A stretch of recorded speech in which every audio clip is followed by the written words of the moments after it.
Bom, então a aula de hoje vai ser a aula 10 sobre automação de testes, mas antes dessa aula, eu vou puxar aqui o slide da aula anterior, que foi a aula 9,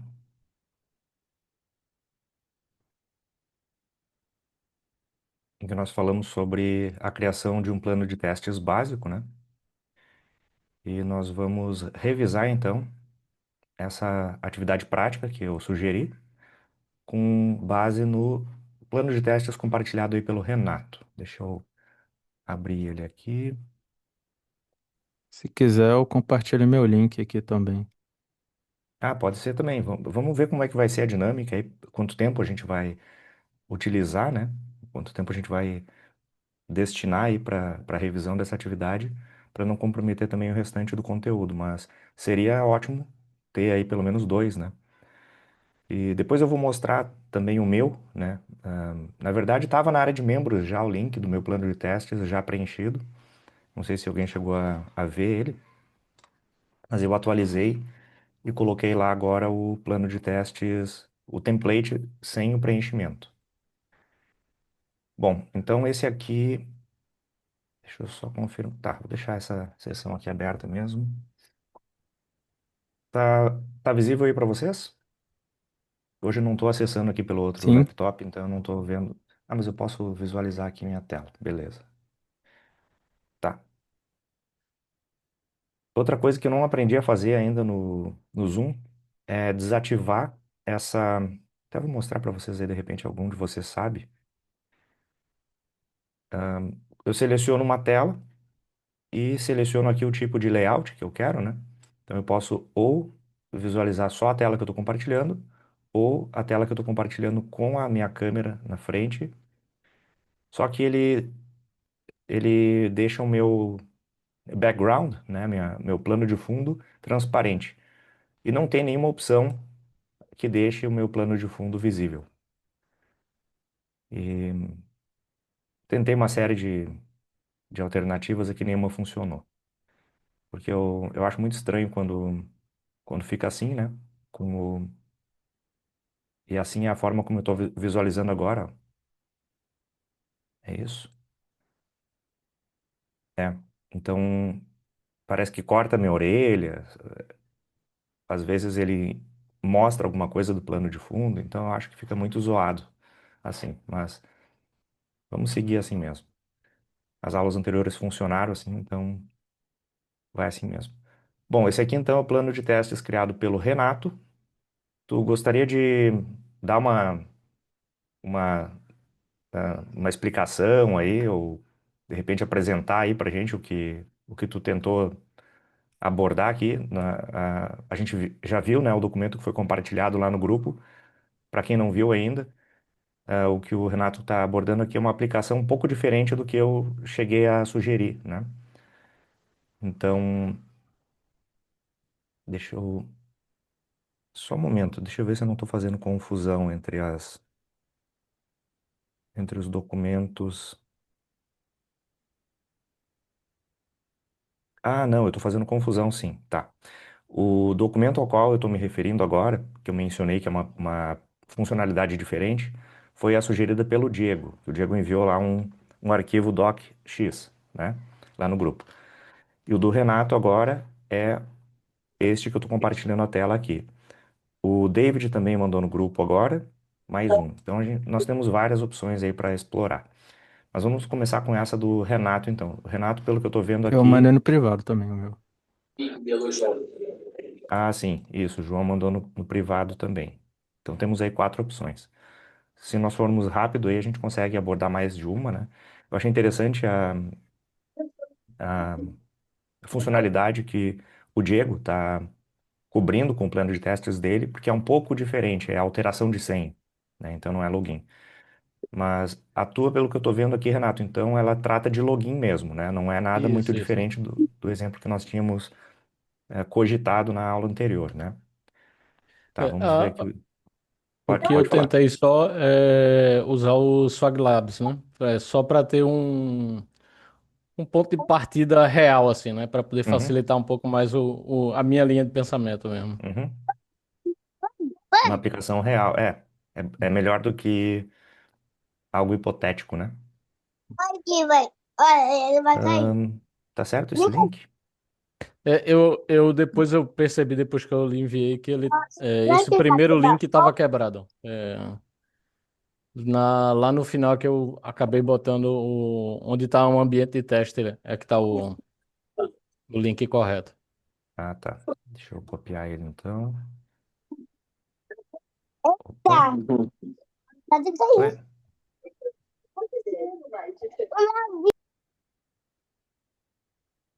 eu copiei aqui, mas não. Tá. Então, uma tela de login. Temos aqui alguns usuários que são aceitos e uma senha aceita. Beleza. Tá, o que está sendo coberto aqui então, no escopo, né? Autenticação do usuário padrão, tentativa de autenticação de um usuário bloqueado, tentativa de login com senha incorreta, com nome de usuário inexistente. Então, são três tipos de usuário que tu está usando aqui. Um padrão, um bloqueado e um inexistente. Beleza. Isso. No Swag Labs, ele ainda coloca ali o de teste de performance e um usuário com problema que eu preferi deixar de fora do escopo, né, Demo? Uhum, Nesse cenário, nesse escopo. uhum. Ah, sim.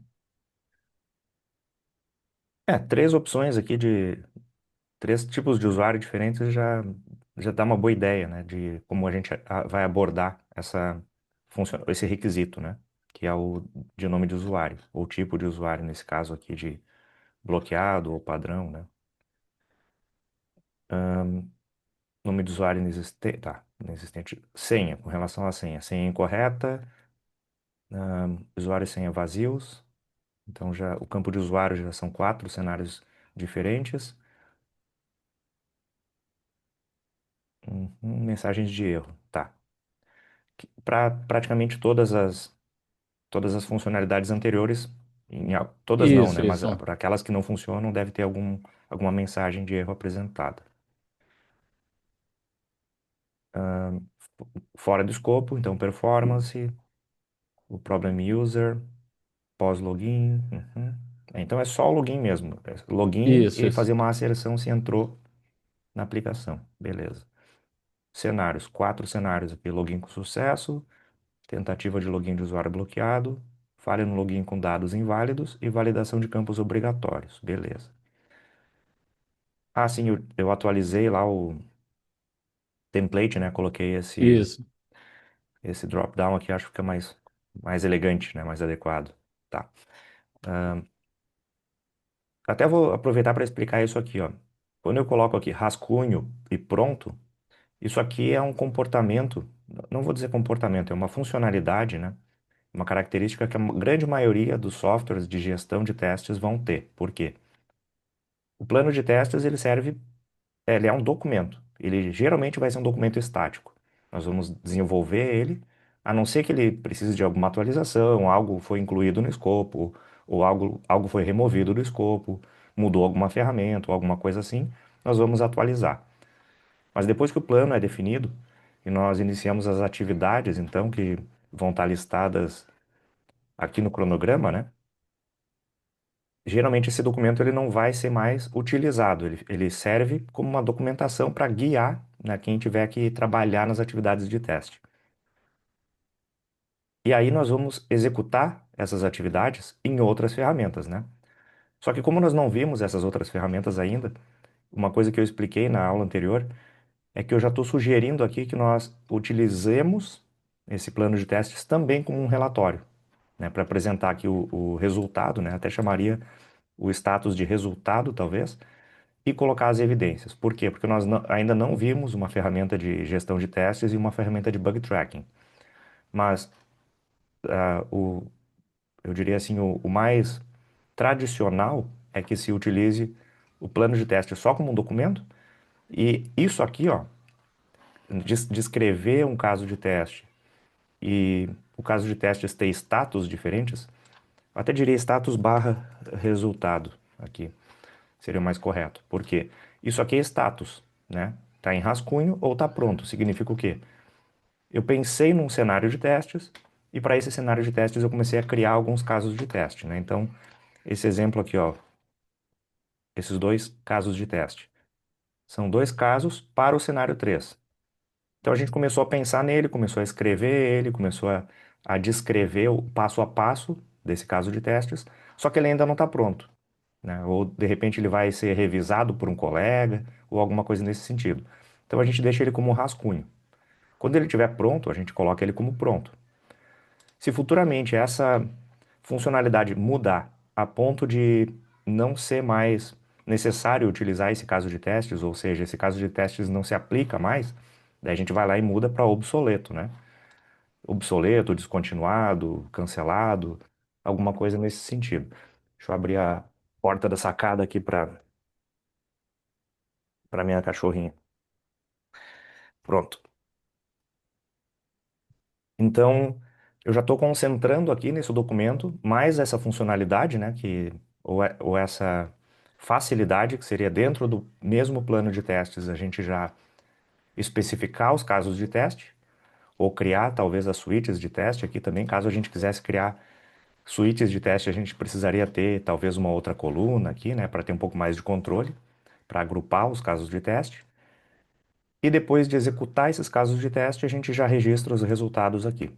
Isso não é o mais correto a ser feito. Eu estou só mostrando já esses aspectos do caso de teste, né? Essas características do caso de teste, já no plano de testes, para já começar a despertar essa consciência de que o caso de teste ele vai ser criado, vai ser especificado, e depois ele vai ser instanciado, né? Vamos considerar dessa forma. Ele pode ser instanciado para um plano de testes que vai aplicar ele numa determinada release, né? E vai registrar os resultados, né, na ferramenta de gestão de testes e os bugs encontrados vão ser tratados numa ferramenta de bug tracking. O Halley tem uma pergunta. É isso, Halley? É, aí eu poderia adicionar também um tópico de severidade ou não caberia aí? Também, também caberia sim.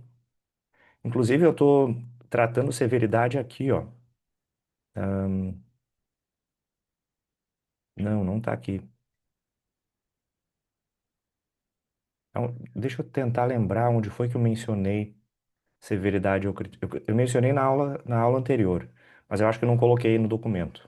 Mas eu lembro de ter mencionado alguma coisa nesse sentido.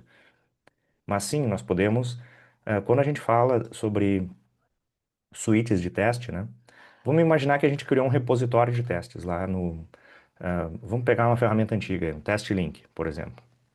Então, nós criamos lá um repositório, um banco de dados de testes, né? Todos os testes que a gente pensou, que a gente especificou, estão registrados lá. E aí a gente começa a agrupar eles por funcionalidade. Essa é uma prática bastante comum, que é agrupar eles por domínio, vamos dizer assim, domínio da aplicação. Então, tudo que for de login vai estar numa suíte de testes de login. Recuperação de senha pode estar numa outra suíte ou uma subsuíte de testes, né? No Azure DevOps, por exemplo, nós criamos suítes estáticas, podemos criar subsuítes, né? Em diversos níveis, né? Dentro da árvore do plano de testes da ferramenta Azure DevOps. E aí, quando nós temos elas agrupadas dessa forma, nós podemos também identificar quais delas que vão ter aplicação para um determinado tipo de teste. Por exemplo, se eu vou executar testes de regressão, eu posso ter interesse em executar um subconjunto de testes de uma suíte, não todos. Então, se numa suíte eu tenho lá 50 testes, mas cada vez que eu libero uma nova versão, eu quero fazer um teste de regressão só com os testes mais prioritários, né? Eu vou reduzir o conjunto de testes. Então, vou executar um subconjunto, né? E isso pode ser de acordo com a severidade daquela funcionalidade, daquele teste, né? Eu até diria que quando a gente está falando de testes, o correto é a gente falar sobre criticidade da funcionalidade, tá? Severidade está mais relacionado a bug, né? Um bug, um defeito, ele vai ser severo. Agora, a funcionalidade não é severa, tem uma criticidade ou é mais essencial para aquele tipo de negócio, né? E isso vai determinar a prioridade. Então, existem matrizes, inclusive, tem uma coisa chamada Risk-Based Testing. Não sei se vocês conhecem esse conceito. Deixa eu ver se eu acho que tinha aberto isso aqui. Deixa eu ver se está no meu. Seria os testes baseados nos riscos, né? Isto. Ah, não tenho isso no meu histórico, mas eu consigo, de repente, buscar um exemplo aqui para a gente ver do que se trata. Estou procurando aqui a matriz. Aqui, ó. Então, a gente faz uma avaliação. Isso aqui é uma matriz de avaliação de risco. Aí é verificada a severidade e a probabilidade. E quando a gente está falando em severidade aqui, a gente está falando do defeito. Significa o quê? Eu tenho funcionalidades. Caso essa funcionalidade apresente um defeito, o quão severo vai ser esse defeito? Ele pode ser catastrófico, crítico, marginal e negligible seria algo que a gente pode negligenciar, algo que a gente pode ignorar. E a probabilidade de que ocorra, né? Pode ser um defeito que ocorra com uma frequência grande, é provável que ocorra, ou ocorre de uma forma muito ocasional, que não conseguimos identificar muito a probabilidade, né? Muito remota a possibilidade de que aconteça, improvável ou eliminado, né? A ocorrência dele é praticamente nula, a possibilidade de que ocorra.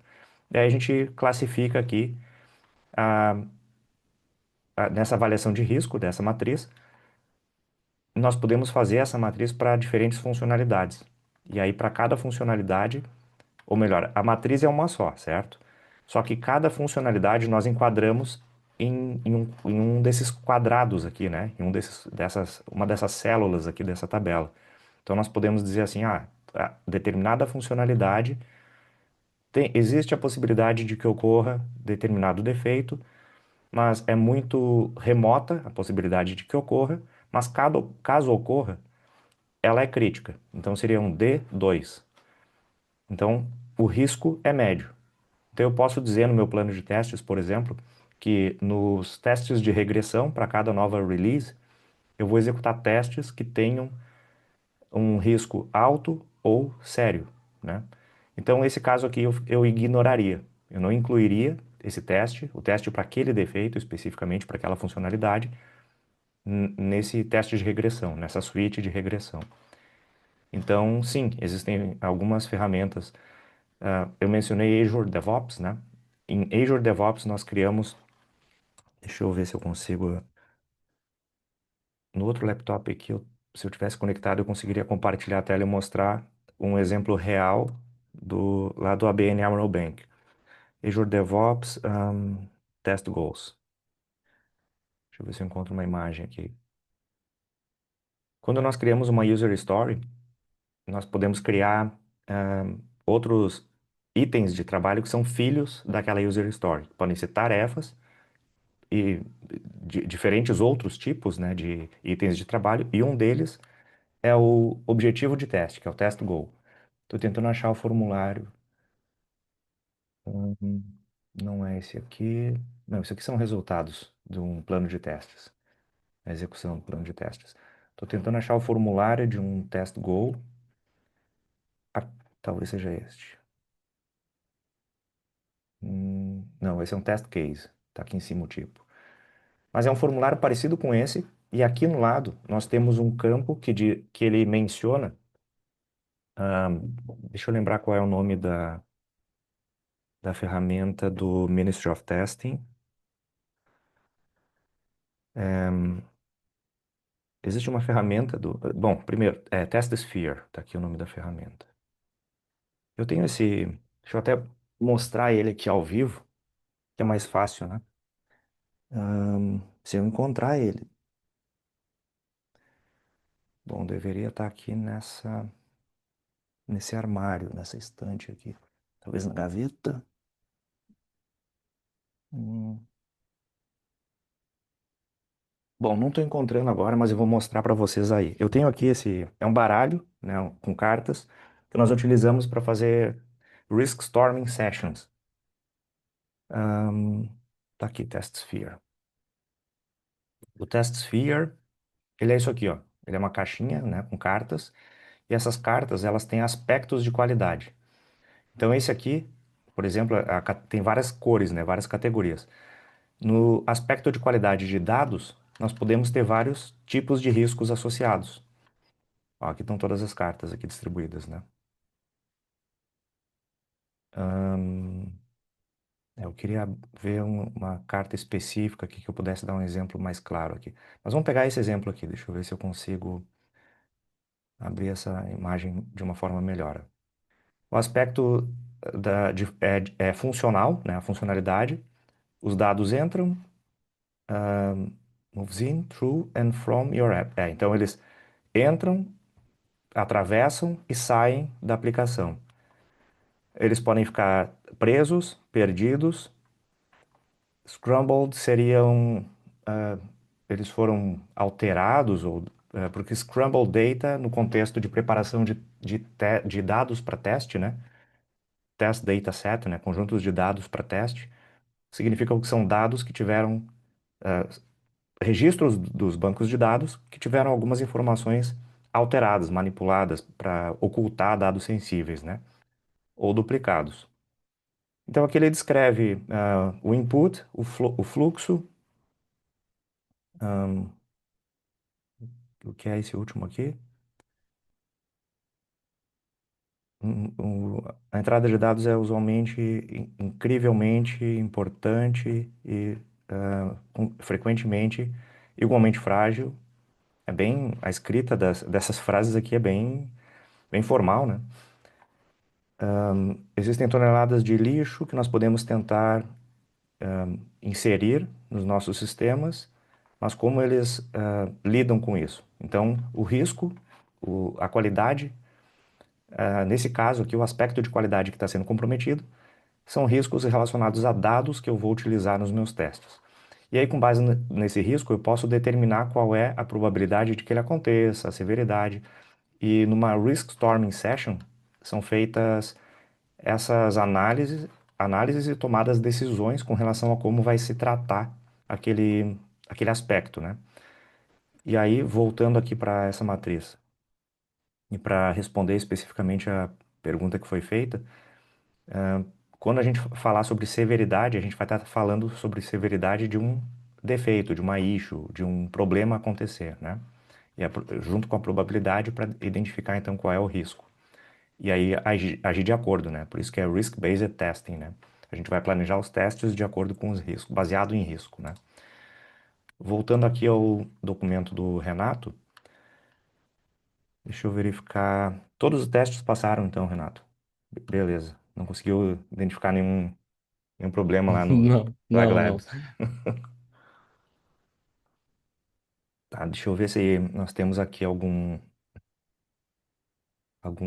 observação a fazer com relação aos casos de teste. Acho que era isso mesmo, ó. Para esses cenários, alguns dos cenários têm mais de um caso. Vamos pegar um exemplo aqui no cenário que tem mais de um caso para entender isso, né? Essa cardinalidade, ó. Falha no login com dados inválidos. Temos dois casos. Um é a tentativa de login com usuário válido e senha inválida, e o outro, o contrário. Depois eu coloquei um pouco mais de envolvendo o cenário 3. Primeiro eu tentei fazer como se fosse o caminho feliz, assim, né? Uhum, E tentei ir pelo caminho triste depois. Até achei que ficou desorganizado, mas como eu já tinha colocado as evidências de print, eu não quis modificar a ordem sim. que eu tinha colocado ali, né? Tem no total 5 casos de teste aqui para o cenário 3, então, né? Isso. Isso. Usuário válido, senha inválida, o contrário, né? Usuário inválido e senha válida.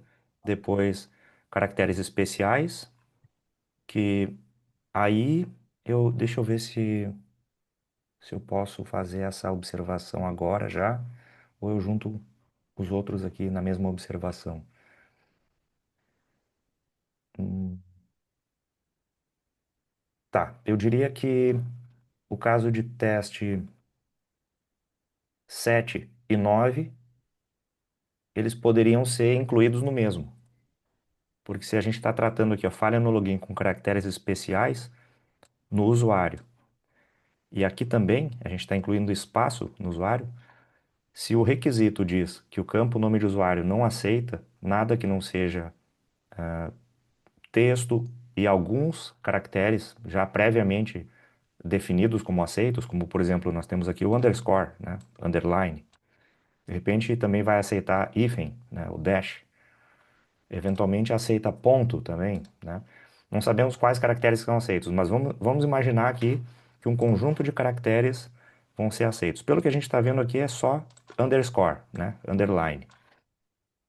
Então eu posso considerar que espaço e aspa simples são considerados ambos caracteres especiais não aceitos. Então eles poderiam estar no mesmo caso de teste, né?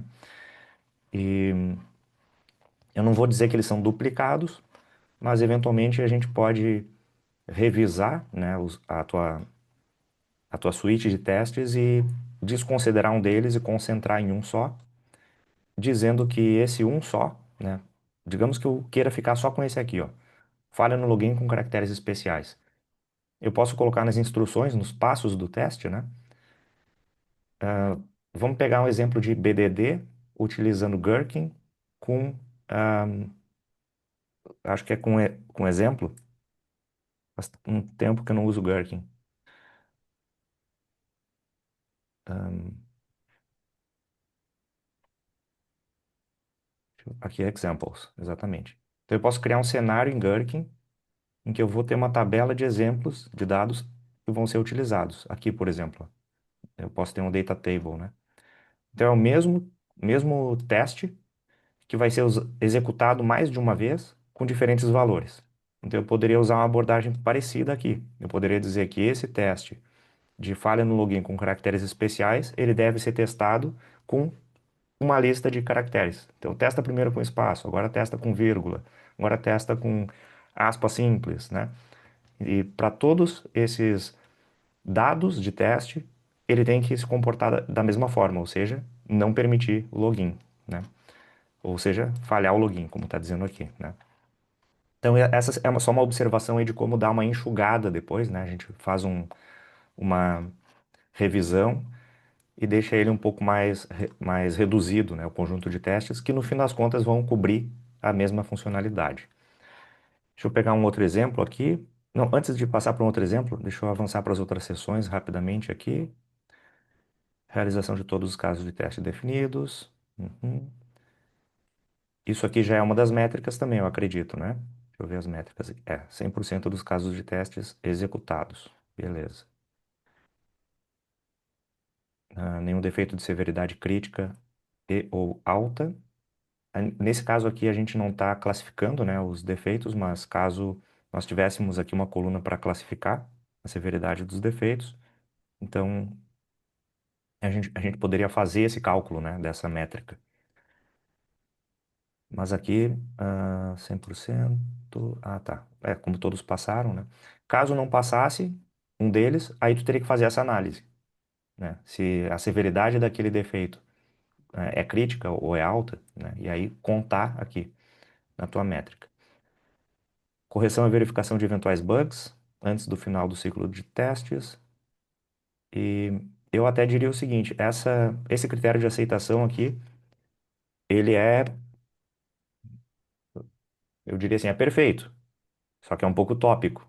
Muitas vezes eles vão ficar planejados para uma próxima sprint, né? Alguém vai dizer assim, tá, vamos liberar assim mesmo. Esse aqui tem uma baixa severidade, deixamos ele para a próxima. Não é prioridade corrigir ele agora, é prioridade entregar algo logo. Então, corrigimos na próxima sprint. Então, eu diria que.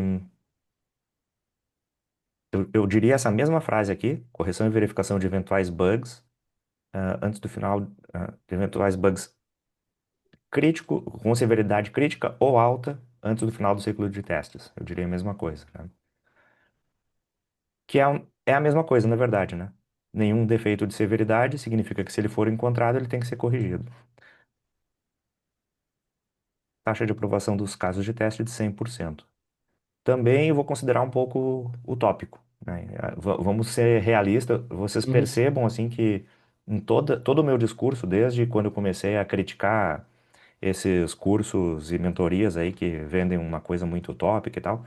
Meu discurso ele é sempre baseado no mundo real, baseado em exemplos mal sucedidos muitas vezes, né? Como, por exemplo, alguém que vai questionar aí em algum dos grupos dos quais eu participo o uso de Excel. Aí eu penso assim, poxa, cara, Vamos ser realistas, tem empresa que não vai investir em ferramenta, e mesmo ferramenta free, eles não vão investir em tempo para implementar aquela ferramenta, eles já estão habituados a utilizar Excel, porque quem determinou os processos é alguém de negócios que utiliza Excel para tudo. E vamos ser realistas, não vai mudar e não vale a pena o esforço dedicado em tentar mudar esse processo. Então vamos tentar focar em algo que agregue mais valor nesse momento. Quem sabe no futuro a gente consegue mudar a opinião da gestão aí para migrar para uma outra ferramenta, né? Então, eu procuro sempre trazer para vocês esses exemplos aqui, né? Talvez não, a gente não vai conseguir manter essa métrica aí sempre verde, né? Então, muitas vezes a gente vai liberar com algum teste não executado, porque vai chegar na sexta-feira, último dia da sprint, e a gente vai dizer assim, eu estou com 80% dos testes executados, preciso de mais 4 horas aí para executar. Aí eles vão dizer assim, ah, tudo bem, vamos liberar assim mesmo, depois, próxima sprint a gente, né? Ou foca, ou eu digo já anteriormente, né? Previamente eu já digo, não consigo executar todos os testes nessa quantidade de horas, porque eu tenho um conjunto de testes X, sei lá, 200 testes. Aí alguém vai dizer assim, escolhe só os 100 mais importantes, então, né? Então reduz o escopo. E projeto é isso, é escopo, recurso e prazo, né? Então a gente tem que mexer em algum desses três itens aí. Deixa eu ver o chat se tem alguma pergunta. Um caso de teste que não passa é considerado um bug? Aí existe uma análise a ser feita, né? Esse caso de teste, ele é correto, né? Tem casos de testes que nunca passam. Aí quando a gente vai verificar, o caso de teste está errado. Os dados utilizados naquele teste estão errados. Ou alguma coisa na infraestrutura está errada, no deploy, na configuração. Tem uma série de coisas que podem fazer o resultado do teste falhar, né? Então a gente tem que fazer toda essa análise, avaliar a infraestrutura, avaliar a configuração, porque além do código, além da aplicação, muitas vezes nós temos configurações, variáveis de ambiente, um parâmetro no servidor, ou coisas desse tipo. Então, depois de avaliar tudo isso, se tudo tiver ok e aquele teste for um teste válido, nós revisamos o requisito, revisamos os passos do teste, o resultado esperado do teste, e tudo está correto, e ele ainda não passa, aí é um bug. Mas é uma análise interessante de ser feita, mas eu diria que talvez não mereça, para a grande maioria dos possíveis defeitos, talvez essa análise não mereça tanta atenção.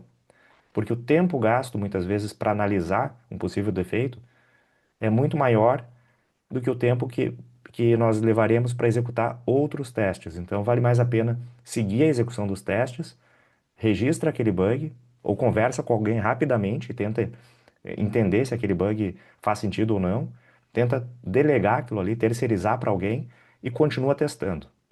Por quê? Se eu parar os meus testes para ficar identificando a causa raiz, analisando se aquele teste realmente falhou por um defeito no código, quando eu concluí que aquilo não era um defeito, muitas vezes eu perdi muitas horas e agora eu estou atrasado com os meus testes, né? Então, é uma análise aí a ser feita. É uma decisão a ser tomada, né, eu diria. Vamos ver aqui a matriz de responsabilidades.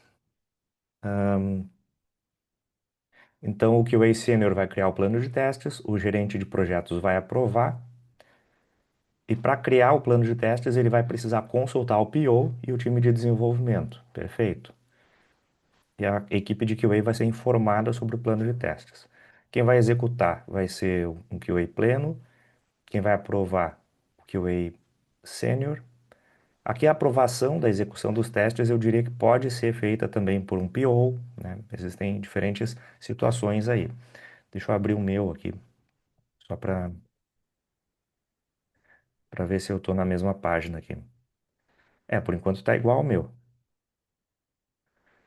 E o time de dev sendo consultado na execução dos testes, eu estou tratando de uma forma um pouco diferente. Quem aprova a execução, para mim, é o QA Senior, mas quem é consultado durante a execução, para mim, é o Product Owner. Por quê? Se eu estou executando testes e eu me deparo com um possível defeito, para confirmar se aquilo é um defeito ou não, eu preciso confirmar se o resultado que está sendo apresentado ou o comportamento que está sendo apresentado pela aplicação realmente é diferente do esperado. E quem vai poder me confirmar isso muitas vezes é o PO. Então, o time de dev pode ser consultado, mas quem vai ter a resposta final sobre isso é o PO, porque foi ele que criou aquela funcionalidade, né? Que idealizou aquela funcionalidade. Deixa eu ver outra pergunta aqui. O Gabriel, já aconteceu comigo chegar no final da sprint e não ter conseguido testar tudo. Exatamente. E aí entra essa questão da priorização. O planejamento ele já deve dizer isso, né? No nosso cronograma. O tempo que vai ser necessário, quantidade de testes estimada. E o gerente de projetos ele vai dizer se ele tem aquele tempo, né? Se nós temos, vamos ter respaldo do time para cumprir aquele tempo, né? Na elaboração, pergunta do William. Daniel, na elaboração de um plano de teste, vale mais tentar cobrir o máximo de casos possíveis ou ser mais estratégico e focado nos testes mais críticos? É um balanço ideal entre os dois, tá? Mas se eu tiver que escolher um só, eu vou focar no que é mais crítico. Por quê? Tentar cobrir o máximo de casos. Qual é o máximo de casos, né? Aí eu deixo essa pergunta no ar aí para vocês refletirem. Aqui, ó, quem está criando o plano de testes é o QA Sênior.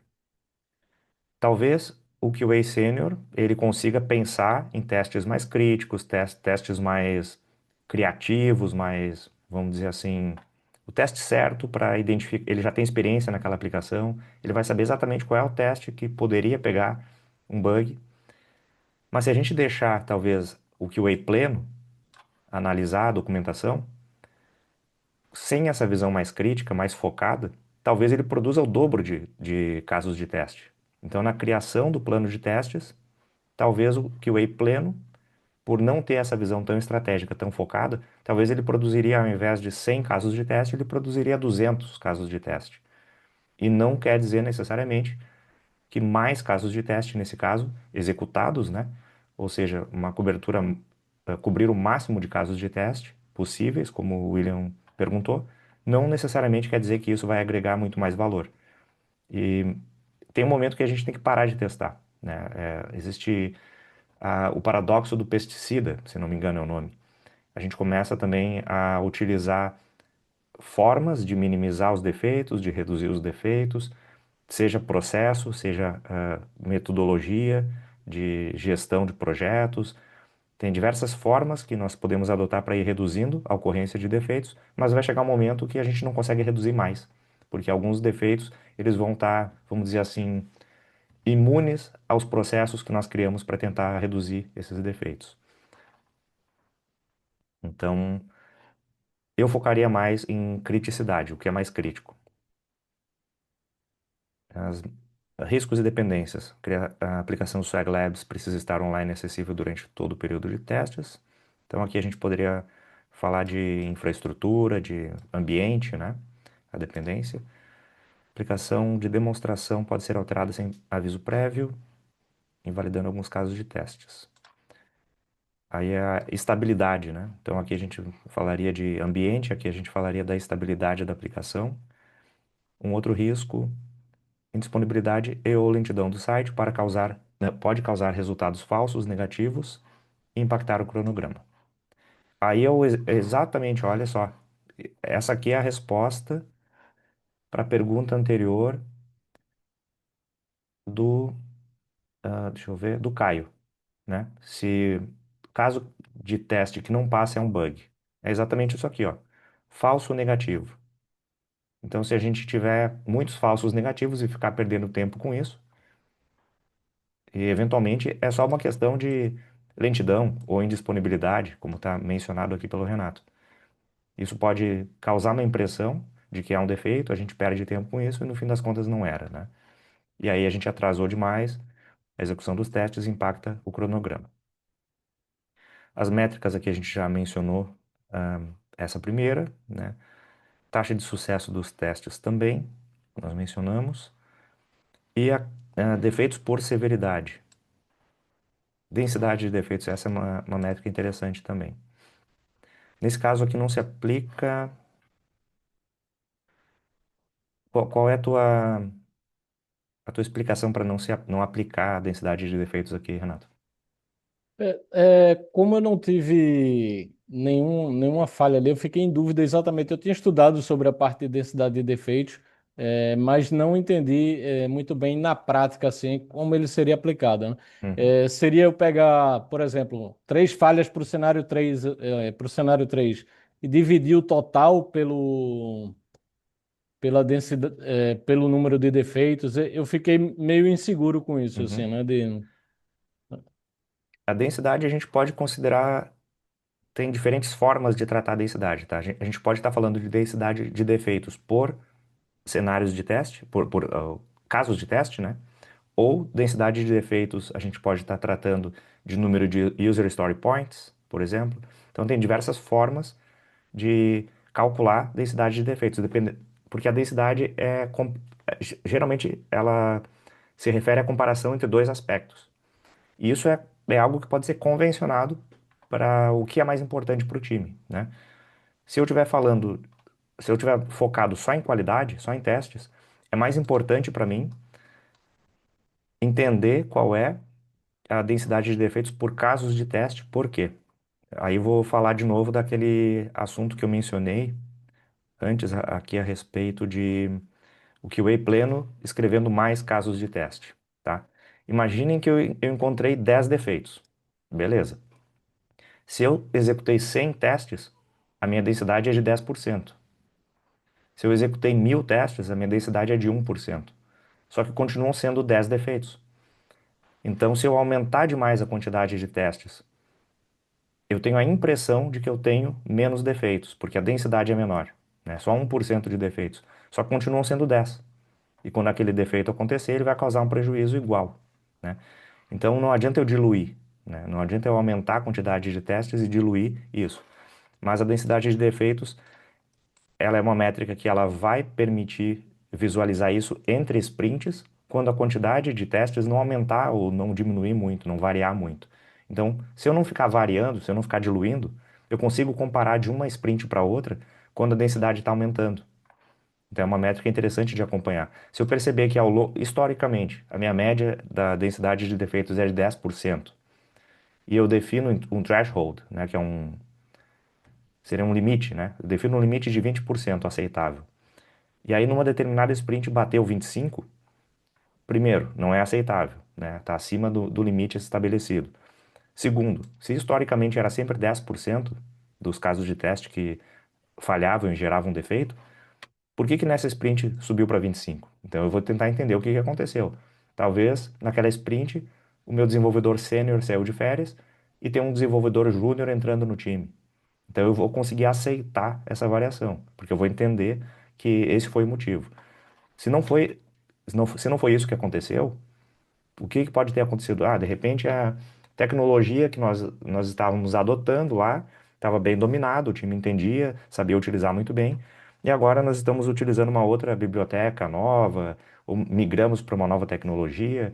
Talvez eu vou conseguir entender isso também e aceitar. Mas vai ter casos em que a métrica só vai mostrar que houve degradação da qualidade. E aí é responsabilidade do time assumir, né? Assumir essa responsabilidade e entender que estamos entregando um software com pior qualidade. E não há justificativa para isso. O desenvolvedor sênior não saiu de férias, não tem um júnior entrando e causando esses defeitos por falta de conhecimento, de repente, não tem uma curva de aprendizado para uma migração para uma tecnologia nova, não tem nada que justifique isso. Então, precisamos pensar aqui sobre colocar um pouco a mão na consciência e pensar sobre isso, sobre a responsabilidade, ser um pouco mais cuidadosos, etc, né? Vamos ver o cronograma, atividades. Ah, gostei que também tem ID, né, das atividades. Planejamento e criação do plano de testes, execução, correção dos bugs, reteste, relatório e encerramento. Tá. No meu, eu adicionei só mais algumas atividades aqui.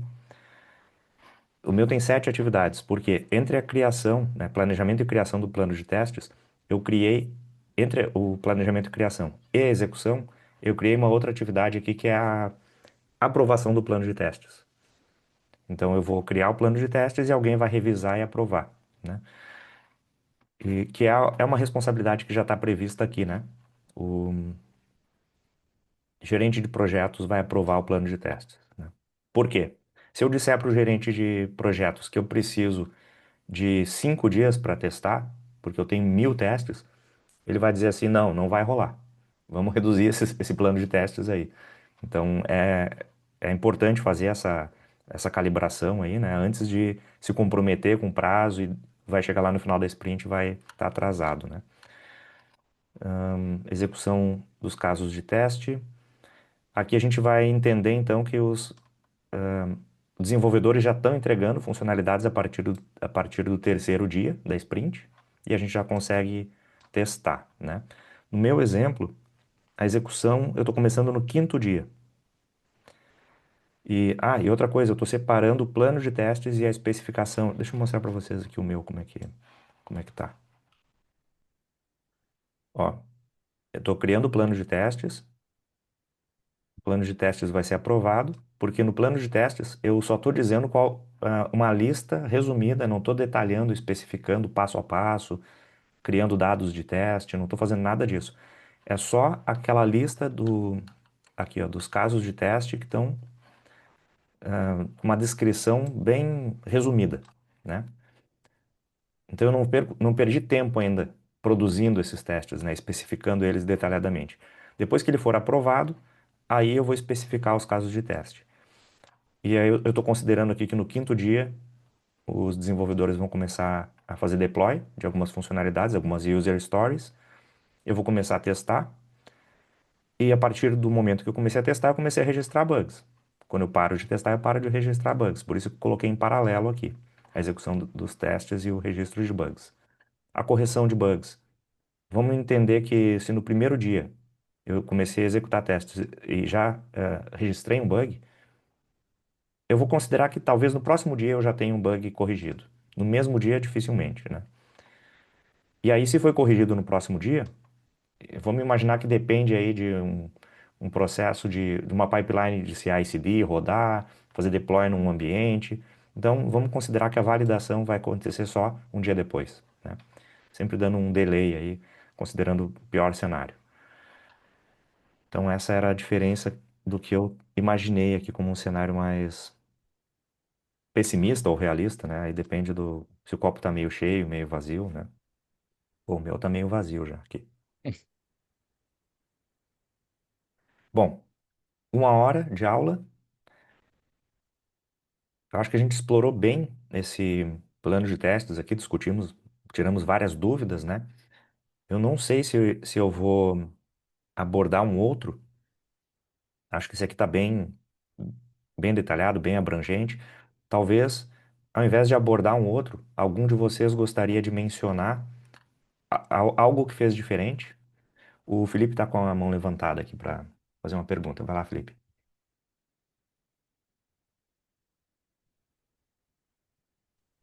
Oi, tá me ouvindo? Sim. Daniel, eu tenho uma dúvida assim, sobre até se não vou pegar muito tempo agora, poder falar assim depois.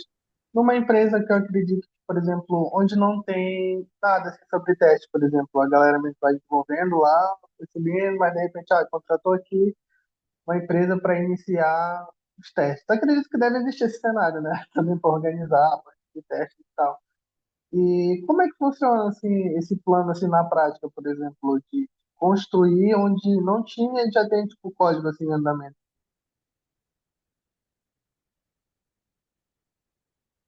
Oi, eu não tá mutado. Eu estava em mudo. Aonde não tinha o quê? A última parte eu não peguei. Onde não tinha, por exemplo, um squad ali de teste mesmo, Ah, tá. assim, pronto, a gente como equipe lá para cuidar da qualidade e tal. Tá. Então Nesse cenário. então essa empresa tem um time de desenvolvimento que desenvolve, entrega o que foi desenvolvido para um time externo testar, é isso? Para uma empresa terceirizada testar. Isso, não havia Tá. e agora tem essa empresa para cuidar disso. Tá. Antes Quando, meio que faziam mesmo entre si e tal, os testes, e tal, mas não era nada muito organizado. tá. Vamos imaginar o seguinte, então, vamos imaginar um exemplo de uma software house, tá? Software house, nós entregamos para eles um escopo, dizemos, ó, esse aqui é o escopo, vocês precisam desenvolver isso, e esse é o prazo e esses são os recursos que nós destinamos para esse pequeno projeto, né? Ou para esse ciclo de desenvolvimento. Então, como eu falei antes, projeto, ele se baseia em três pilares: escopo, prazo e recurso. Quando eu estou delegando um escopo, eu combino um prazo e aquele time vai fazer como tem que fazer, né? De acordo com o que foi combinado. Vamos imaginar que o teste terceirizado, o teste externo, ele funciona de uma forma bastante parecida. É muito difícil o teste externo dessa forma, totalmente desacoplada, acontecer em paralelo, tá? Muito difícil mesmo. Aí, geralmente, o que que vai acontecer? Numa sprint, um time desenvolve, quando terminou a sprint, entrega. E aí, de forma assíncrona, a empresa externa vai executar os testes que tem que executar. Agora, se a minha aplicação, quando está sendo desenvolvida, ao final da sprint já precisa ir para produção, aí eu não posso trabalhar dessa forma assíncrona. Eu preciso que essa empresa externa trabalhe de forma síncrona, né? Sincronizada com o meu time de desenvolvimento. Então, mesmo que eles sejam externos, eles vão trabalhar como se fossem membros do time, só que trabalhando remotamente. E agora, sendo bem realista, é o que acontece hoje para qualquer empresa que tem funcionários internos que trabalham remotamente, né? Eles vão utilizar de comunicação, ferramentas de interação, de colaboração, né? Trabalho colaborativo, para conseguir trabalhar de forma sincronizada. A questão do plano de testes, eu diria que nesse caso, se a empresa que está contratando o serviço de QA não tem essa expertise, o plano de testes vai ter que ser também entregue pela empresa que foi contratada para fazer os testes. Porque se eles foram contratados para prestar um serviço de QA, provavelmente eles têm especialistas e eles têm expertise já reconhecida no mercado sobre isso, né? Caso contrário, dificilmente eles teriam vendido esse serviço. Mas muito provavelmente isso vai passar por uma aprovação por parte do cliente, tá? Então, eu diria que o plano de teste, nesse caso, ele teria que ser feito até anteriormente, tá? Ele não ficaria aqui, ó. Vamos voltar lá para o cronograma. Aqui, o planejamento, tá? Planejamento e criação do plano. Isso aqui não ficaria dentro da sprint, tá? Se depende desse acordo com o cliente, combinar o que que vai estar incluído, o que que não vai, qual é a quantidade de horas que eu posso destinar da minha sprint para os testes, todos esses acordos, se depende de uma aprovação por parte do cliente, é interessante que seja feito antes, não dentro da sprint. Eu não sei se é exatamente esse o cenário que tu está querendo abordar aqui, mas pela tua pergunta, o que me chamou mais atenção foi essa necessidade aí de gerenciar um serviço externo e tudo que essa contratação de serviço externo compreende, né? Como, por exemplo, isso, definição de escopo, enfim. Tem uma outra pergunta aqui no chat, ó, do Gabriel. Deixa eu ver. É. O PO pode ser o aprovador. A consulta. Vamos voltar aqui, então, ó. Para aqui o antigo Eu, PO fazia isso e eu tinha feito a alteração quando você sugeriu ali, eu mudei como tá. ah, tá. Então é ao vivo aqui a É, correção. Então, o Gabriel ainda complementa aqui. Aqui o antigo PO fazia isso e ainda validava a correção. Então, o antigo PO fazia validação de correções aqui também. Ele era responsável pelo reteste, né? Tá? Mas a pergunta anterior, se ele podia ser o aprovador. Aprovador do plano de testes? Foi isso que eu entendi. É isso, Gabriel? Oi, é isso mesmo. Tá. Eu acredito que depende da estrutura organizacional da tua empresa. Por exemplo, lá no ABN AMRO Bank, não temos o papel de gerente de projetos, tá? Nós temos o PO. E o PO já atua como se fosse o gerente de projetos. E dependendo do programa dentro do qual aquele time de desenvolvimento está atuando, aí nós temos outros níveis de gerência ou stakeholders acima do time de desenvolvimento, né? Então, por exemplo, eu sou Test Strategy Manager, né? Eu defino a estratégia de testes, eu gerencio a estratégia de testes para uma linha de trabalho de um programa em um nível mais horizontal dentro do banco, e vários times de desenvolvimento estão trabalhando abaixo dessa linha de trabalho, ou dentro dessa linha de trabalho. Então, eu gerencio aspectos de qualidade junto a esses times. Eu defino com eles o que que tem que ser, quais são os requisitos, são requisitos regulatórios, né, que nós estamos tratando agora lá. Quais são os requisitos? Qual vai ser o plano de teste que precisa ser ah, adotado pelo time de desenvolvimento, né? Então acaba sendo quase um TDD que a gente está fazendo lá. E a outra pergunta do William, quais são as melhores práticas na apresentação de métricas de teste por meio de gráficos? Existe alguma recomendação sobre frequência e tipos de dados a serem visualizados?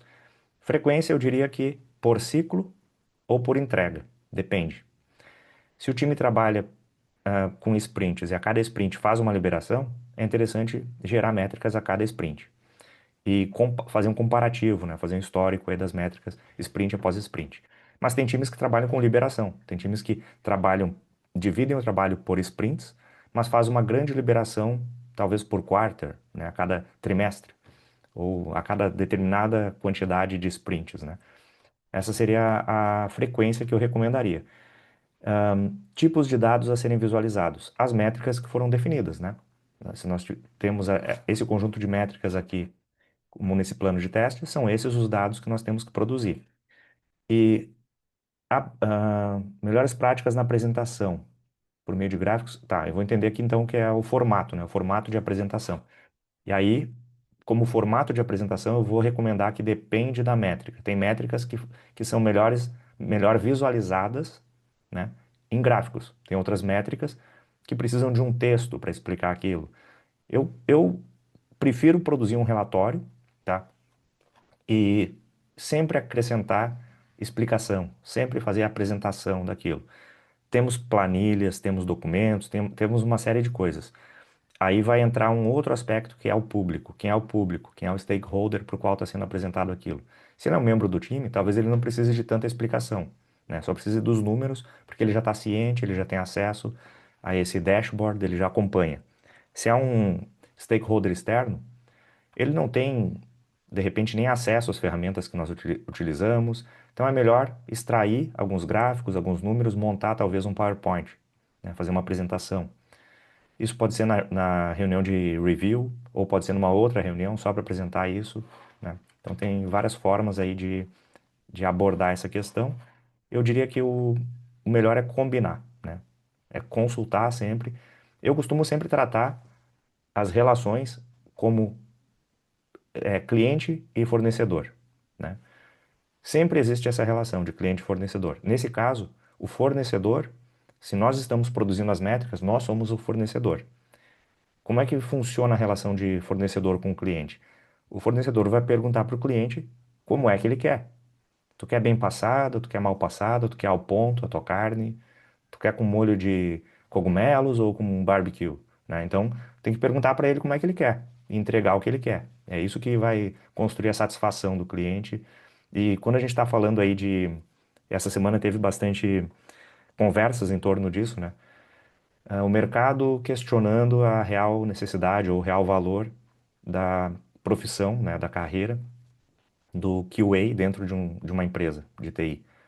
Depende muito disso, do o que ele agrega, né? O que que ele entrega, se o que ele está entregando está fazendo sentido para quem está consumindo o que ele está entregando. Então, eu acho que aí cabe esse tipo de negociação também. Bom, eu tinha perguntado aí se alguém gostaria de destacar alguma dessas sessões aqui, mencionar talvez alguma diferença ou mais alguma dúvida aqui. Do contrário, a gente já vai partir para os capítulos de hoje, que são mais curtos. Então, até por esse motivo que eu deixei esse exercício todo de analisar, né, um plano de testes, discutir para essa aula, porque o conteúdo, os próximos capítulos que nós temos para essa aula são um pouco mais curtos, né? Aí no próximo módulo a gente vai, ou melhor, já vai encerrar o módulo 2 hoje e deixar o próximo módulo para a próxima aula.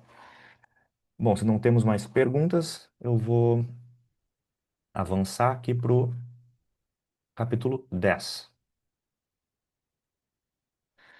Aqui nós vamos falar sobre automação de testes, tá? Nós não vamos fazer automação de testes ainda.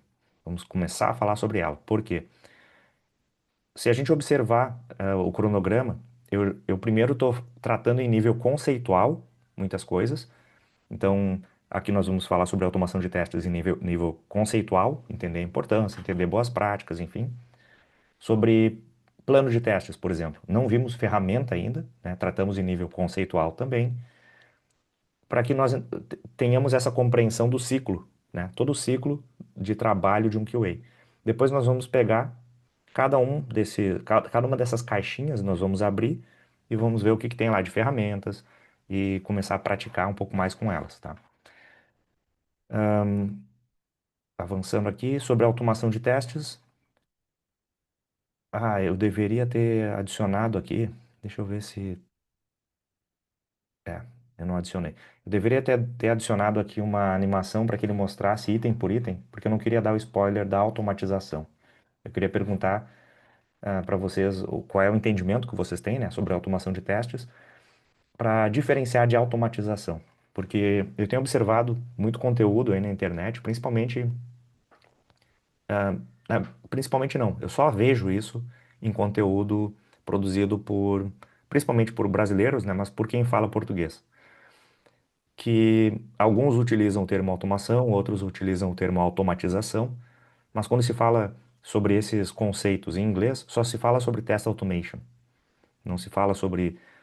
Porque aí a gente está falando da automação de teste, né? Agora, tem pessoas que falam sobre automatização de testes. Bom, é que a automatização é uma outra questão. E eu vou dizer que eu estou errado em falar sobre automatização de testes, mas eu estou usando essa frase aqui, né, no último bullet aqui. Eu estou usando a automatização de testes para justamente fazer o paralelo com a automação de testes, que está aqui no título, né, desse slide. Mas o correto é falar sobre automatização sem focar em testes, porque a automatização é mais ampla. A automação de testes, ela trata de teste, né? Nós vamos usar robôs para rodar testes de forma automática.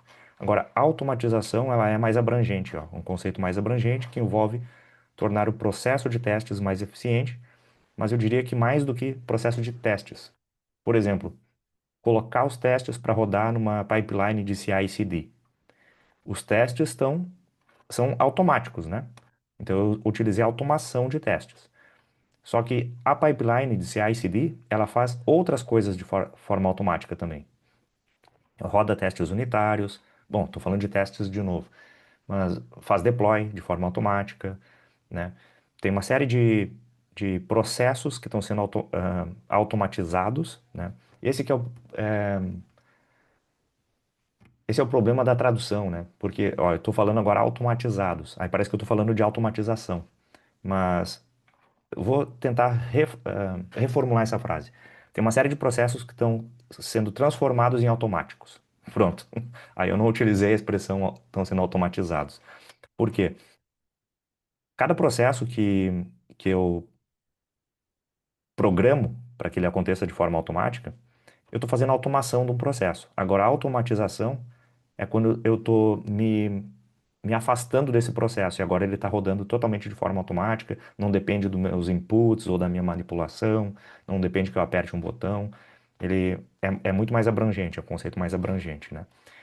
Então, só para já avançar para o último bullet, né, para tornar esse ponto pacífico, né, vamos falar sempre sobre automação de testes, não automatização. E definição, né? Usar ferramentas para executar de forma automática, né? Executar testes automaticamente. Tem muito mais objetivos do que esses, tá? Aqui eu estou resumindo bastante.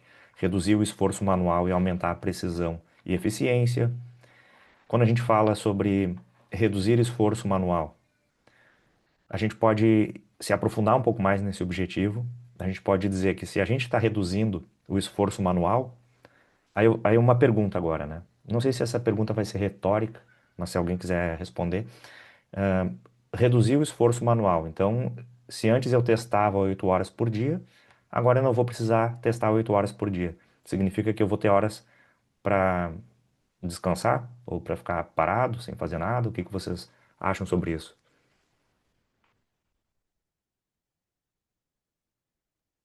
Não vai poder focar em outras demandas? É isso aí.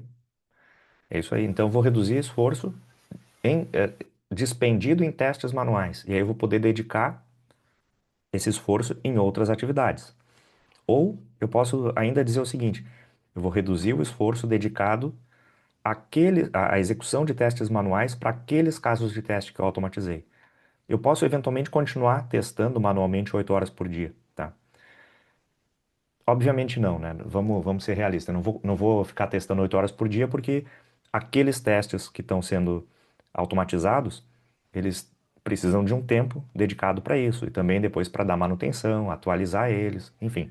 Mas vamos imaginar o seguinte, então. Automatizei os testes. Me sobrou tempo agora. Eu vou continuar testando de forma manual, mas testando o quê? Testando tudo aquilo que não estava sendo testado antes. Fazer testes exploratórios, de repente começar a me preocupar com testes de performance, de segurança, outros testes que não estavam cobertos antes. Porque aqueles que estão cobertos e que eu estava testando manualmente, se eu puder automatizar, eu tiro eles do meu foco. Eu tiro eles vamos dizer assim, eu tenho uma bancada de trabalho, né? Eu sou um chefe de cozinha lá. Então, o que está na minha bancada é o que eu estou preparando. Se eu começar a comprar algo pronto, agora eu não preciso mais preparar aquele molho porque eu compro aquele molho pronto. Bom, então é como se eu estivesse automatizando, ou delegando nesse caso, né? Então agora eu vou começar a de repente preparar uma outra receita, focar em alguma outra coisa, um outro tempero que eu não estava incluindo na minha receita porque demandava um pouco mais de tempo, agora eu vou começar a me dedicar um pouco mais naquilo, né? O regressivo geralmente é feito. Deixa eu ver se eu entendi a pergunta do Gabriel. Um regressivo, geralmente é feito a sua automação? Tá. Se os testes regressivos são automatizados, né? Idealmente, sim. Por quê? O que que é um teste regressivo? É um teste que vai ser repetido novamente. Vai ser repetido, né?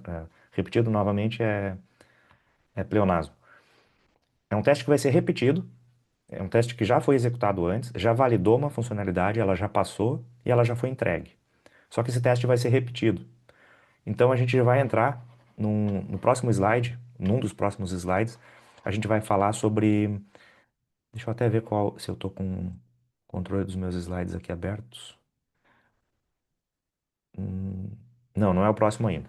Mas a gente vai falar sobre algumas boas práticas, alguns aspectos que a gente leva em consideração aí para definir que testes automatizar, né? Se eu estou precisando repetir ele é um bom candidato a ser automatizado. Então eu diria que sim.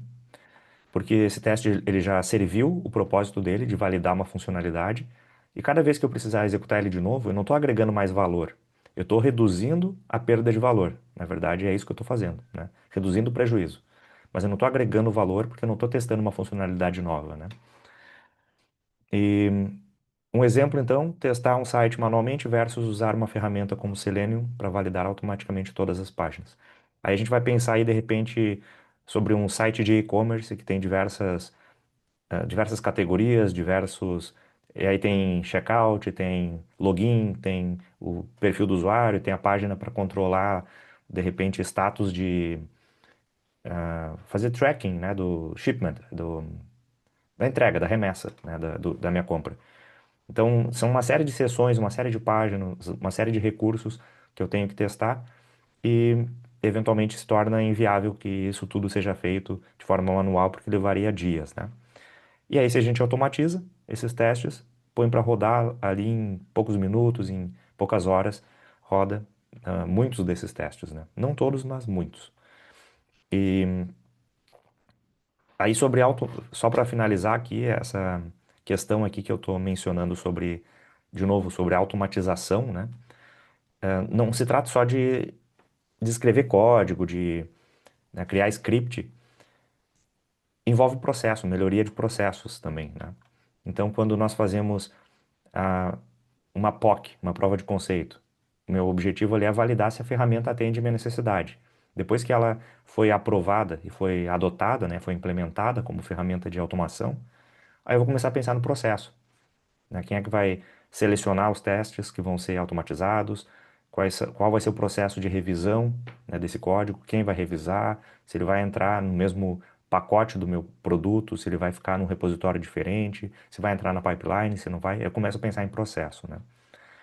Bom, sobre exemplos de ferramentas de automação. Deixa eu só ligar minha luz aqui, que está começando a. Ainda está cedo, não deveria anoitecer ainda, mas está começando a ficar nublado. Aí reduz um pouco a luminosidade. Ou eu abro a cortina aqui, aí entra um pouco mais de luz. Pronto. Bom, tem as luzes aqui também para ligar, caso precise. Exemplos de ferramentas de automação, né? Eu estou mencionando aqui as mais populares e também, eventualmente, as minhas favoritas também, mas também já orientando para as ferramentas que nós vamos abordar aqui, né? Começando pelo Selenium, que é uma ferramenta que eu diria que é uma das mais tradicionais, uma das mais clássicas aí, né, no mercado e está presente ainda muito fortemente. No Brasil está menos popular, eu diria assim, nos últimos tempos, né? Tem se falado menos em Selenium, tem se falado mais em Cypress, mas eu diria que é uma questão cultural, é algo que eu comentei já numa aula anterior, que talvez seja um aspecto cultural, né? O brasileiro procura ser mais criativo, procura economizar tempo, procura fazer de um jeito mais fácil, e o Cypress ele oferece isso, esse é o apelo do Cypress, né? Apelo no sentido positivo, né? Ele se destaca nesse sentido. Ele oferece facilidade, oferece economia de tempo, oferece uma interface amigável, né? Já o Selenium não. O Selenium, realmente a pessoa tem que entender o que está fazendo, tem que dominar a tecnologia, dominar a ferramenta, e ela ainda está presente no mercado, né? É uma das precursoras aí para automação web e está presente fortemente no mercado, principalmente no mercado internacional, né? Cypress, já como eu mencionei, né? Por outro lado, oferece então testes mais rápidos, e por rápidos eu não estou falando só de execução, eu estou falando de implementação, né? Para criar um teste, o Cypress é mais rápido. Mas aí eu também traria uma discussão mais filosófica que é, ok, eu criei o teste de forma mais rápida e depois para dar manutenção, depois para estender esses testes, talvez eu comece a encontrar alguns desafios, aí, alguns obstáculos, né? Então, tudo isso tem que ser levado em consideração também. O Playwright, eu diria que é o concorrente direto do Cypress, né? Ele é um pouco menos amigável para iniciantes, principalmente. Se nós falarmos aí da interface dele ou até mesmo da estrutura do código dele, realmente a pessoa precisa dominar um pouco mais, né, a tecnologia. E eu diria que o principal diferencial dele é que desde o início ele sempre se, se apresentou como uma alternativa, principalmente para testes cross-browser, né? E sempre teve um suporte muito bom aí de várias engines, né? Gecko, Chromium e outras engines aí de navegadores. E eu diria que é uma briga um pouco difícil de ser travada entre Cypress e Playwright, porque depende muito também de preferência, né? O que que a pessoa prefere? Se ela prefere ter uma quantidade maior do time de QA engajada em fazer automação, mesmo com conhecimento de programação mais raso, ou se prefere ter uma ferramenta que, de repente, médio e longo prazo, vai se provar mais robusta, vai aceitar a integração com outras ferramentas de uma forma mais seamless, seria mais sem impacto, sem nenhum tipo de obstáculo, né? Vamos dizer assim. Appium para automação de aplicações móveis, mas também é interessante destacar que um outro aspecto aí que eu diria que é uma vantagem competitiva do Appium, né? Uma coisa que ele trouxe para o mercado aí que talvez tenha também aumentado aí a relevância dele ou tornado ele uma alternativa mais respeitável no mercado, é que ele é também o precursor, né? Deu origem ao WinApp Driver, que é uma outra ferramenta que permite automação de aplicações web, né? Então, a Appium faz automação de aplicações móveis, nativas, algumas híbridas também, ou quando eles têm algum tipo de recurso web embarcado na aplicação. Mas a partir do Appium é que foi criada também uma alternativa para automação de aplicações desktop. Não estou mencionando aqui essas ferramentas de automação desktop, mas fica aí esse comentário a respeito do Appium como o WinApp Driver como uma alternativa, né? E para testes de API, Postman, Rest Assured, só para mencionar alguns, mas se alguém quiser uma ferramenta mais simples, mais intuitiva, eu sugiro o Karate, também. Eu cheguei a mostrar numa aula anterior. Se não estou enganado, eu cheguei a mostrar sim. Mas o karatê basicamente é Gherkin, né? Com uma sintaxe um pouco diferente, obviamente, mas não precisa. É como se eu estivesse escrevendo Gherkin sem precisar depois fazer step definitions, sem precisar implementar o código para cada um dos passos do Gherkin. O simples passo já é interpretado, né, pelo framework e executado. Opa, sobre o critério de escolha, né? Necessidade do projeto, linguagem de programação, tipo de aplicação a ser testada.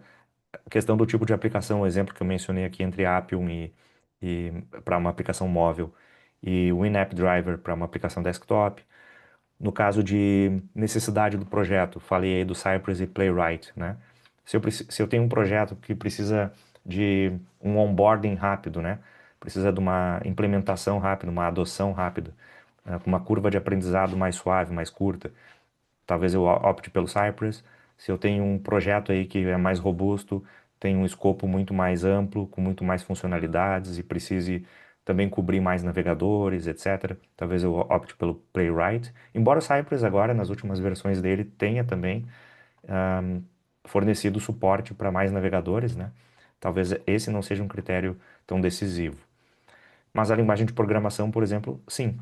Então, se meu time já desenvolve em JavaScript, talvez seja uma decisão interessante seguir utilizando JavaScript com Cypress. Embora Playwright também possa ser implementado utilizando JavaScript ou TypeScript, né? Desativei a minha câmera aqui só para ver o que que minha cachorra quer aqui. Deixa eu ver se ela quer sair para a sacada.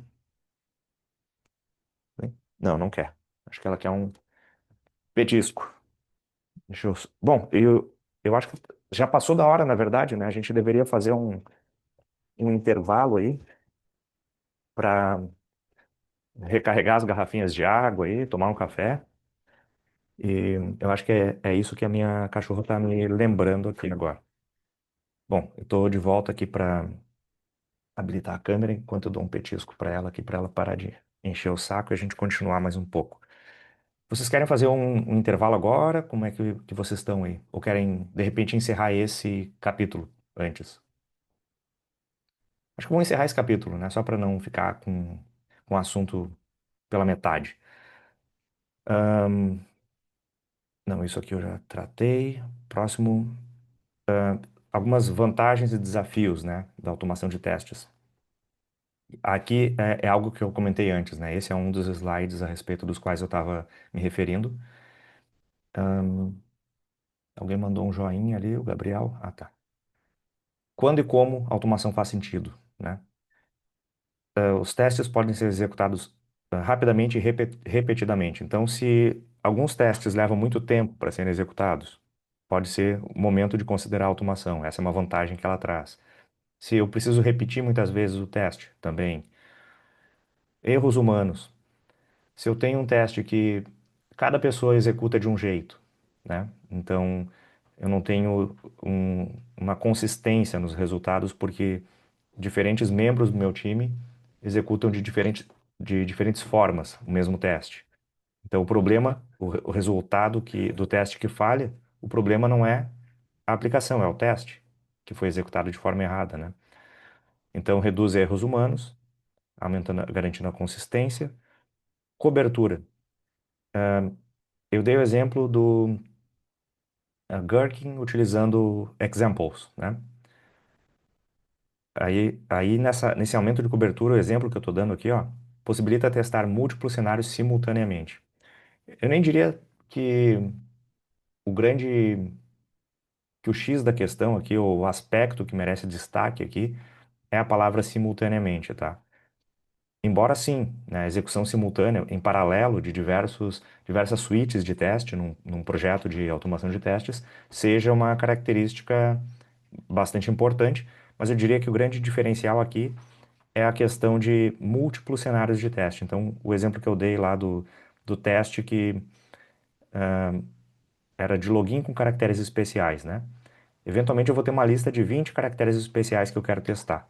Então, ao invés de eu testar aquele mesmo caso de teste 20 vezes manualmente, eu implemento ele, eu automatizo ele uma vez só e passo a lista de valores que eu quero testar. E ele vai rodar, né? Ele vai fazer a repetição daquele caso de teste para todos os valores necessários, de uma forma que eu consiga aumentar a cobertura, mas com o mesmo caso de teste. Execução contínua. A execução contínua não significa que vai ficar rodando continuamente sem parar, tá?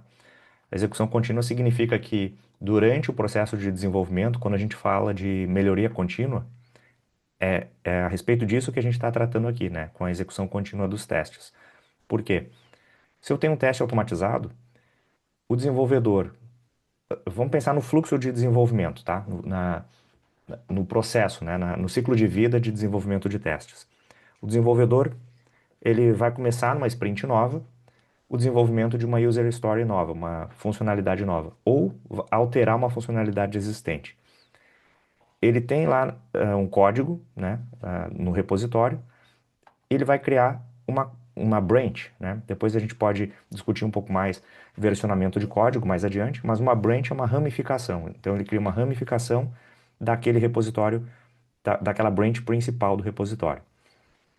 Então ele tem uma cópia exata, né, do que está em produção.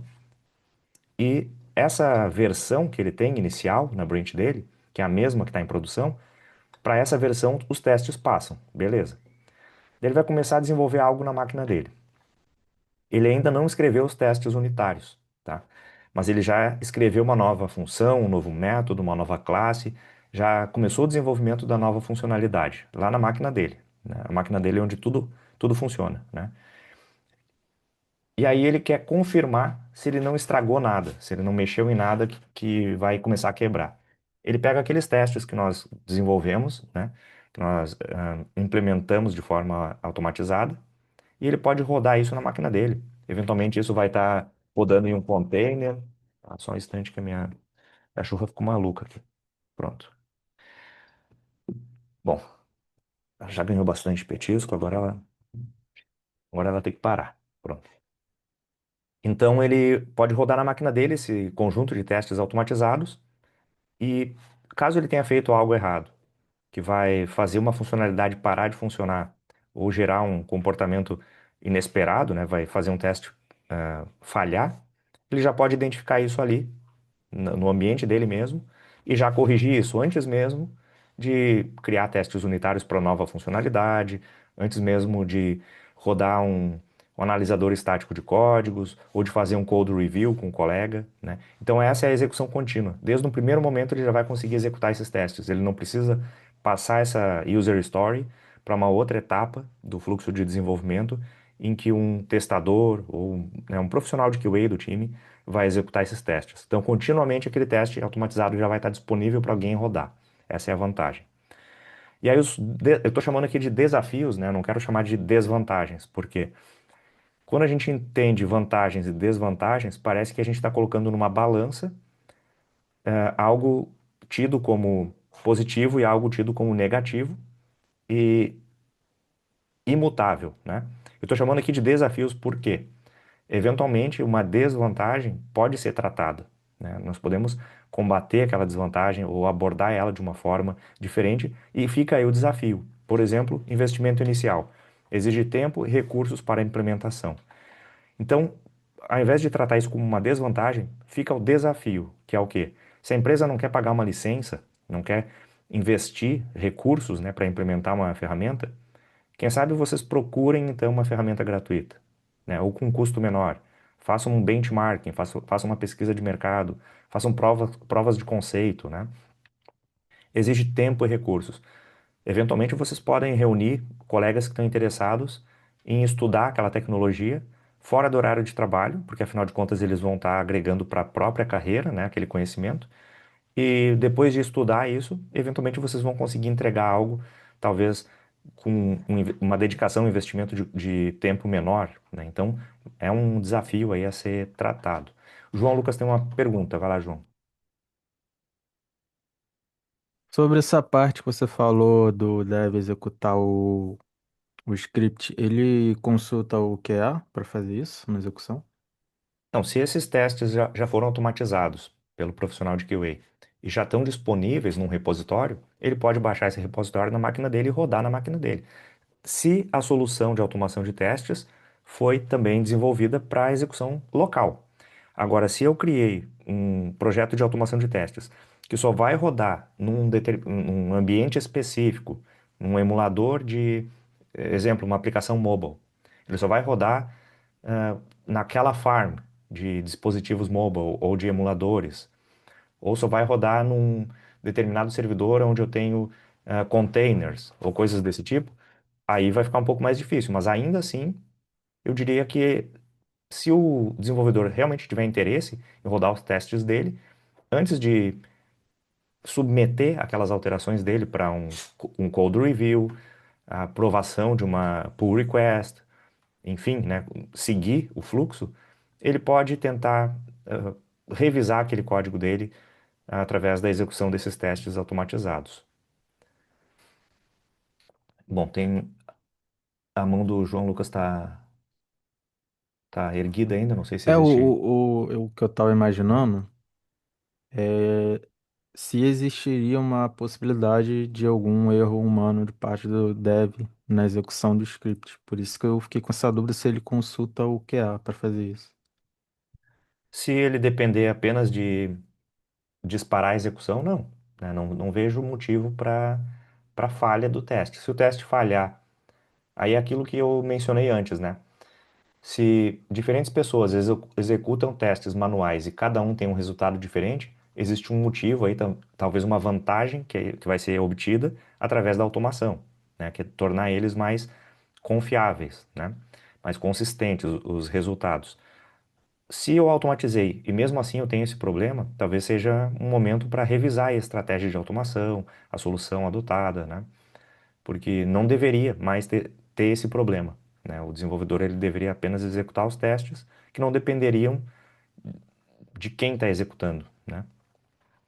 Talvez dependeria do ambiente ou alguma outra dependência, como eu mencionei, né? De ambiente, de dados ou alguma coisa assim. Mas quanto mais independente é o teste, né? Quanto mais consistente ele é, quanto menos flakiness ele é, né? Eu diria que menor é a chance de termos essa preocupação. Quando, quando nós disponibilizamos a ferramenta para o desenvolvedor, ela tem que estar pronta, né, para ele utilizar, sem que isso seja uma preocupação. E isso é também, de certa forma, bem alinhado com o conceito de Quality Assistance.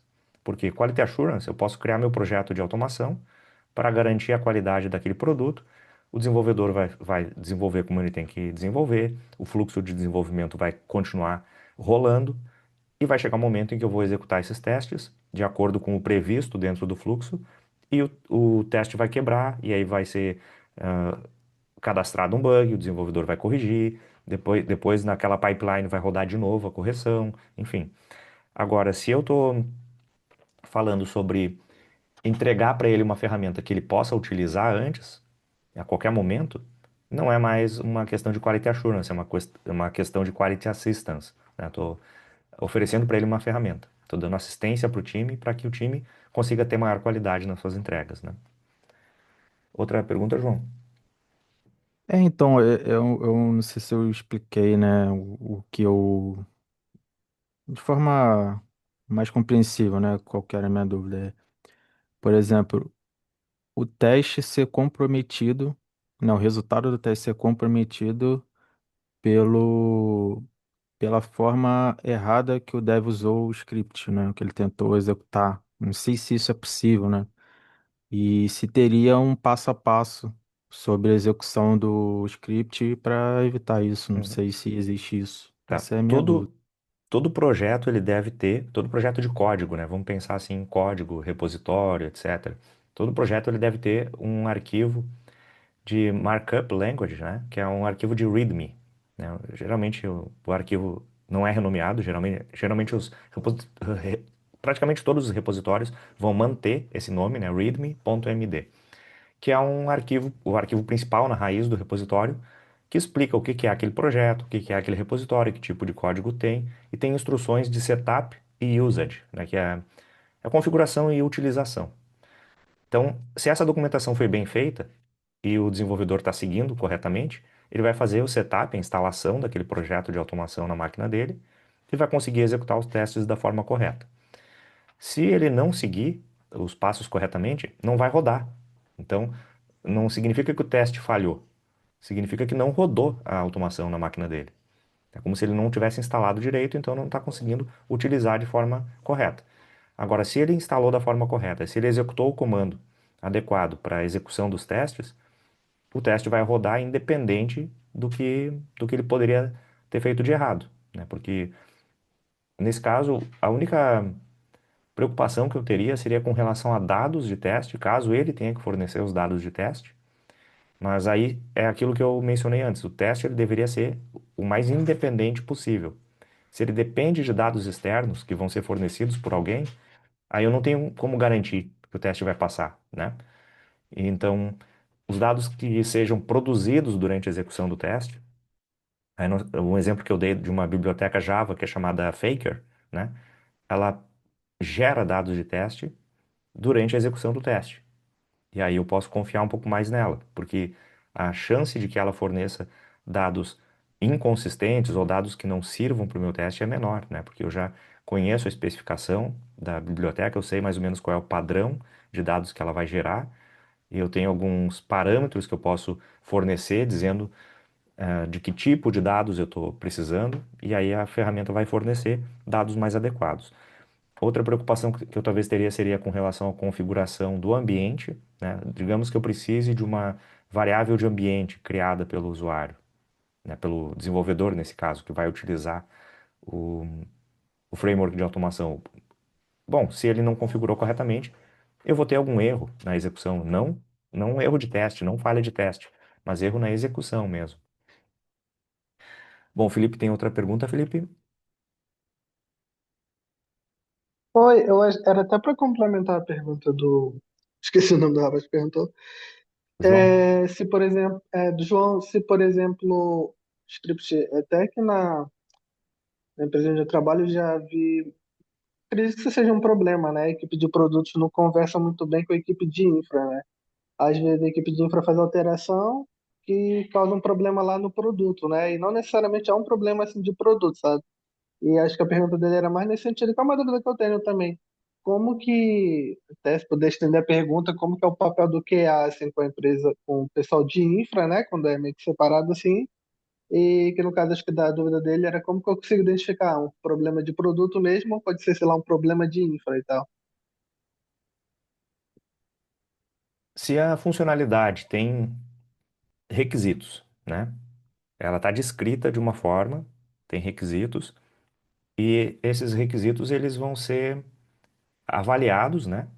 Vão ser validados por um teste. Esse teste pode ser manual, pode ser automatizado. Se eu não consigo executar, vou dar um exemplo aqui da tela de login, né? Um exemplo inclusive do plano de testes do Diego, que eu lembrei agora, dizia respeito ao funcionamento do botão de enviar. Bom, eu ia trazer o plano de testes dele aqui como um outro exemplo do que eu comentei no plano de testes do Renato, que é com relação a alguns casos de teste que podem estar sendo, de certa forma, repetitivos ou cobrindo mais ou menos a mesma funcionalidade. Se um dos objetivos do meu teste, por exemplo, é validar se o botão de enviar está funcionando, os testes anteriores já avaliaram, né? Um teste positivo, em que eu consegui fazer o login, ele já avalia se o meu botão de enviar está funcionando.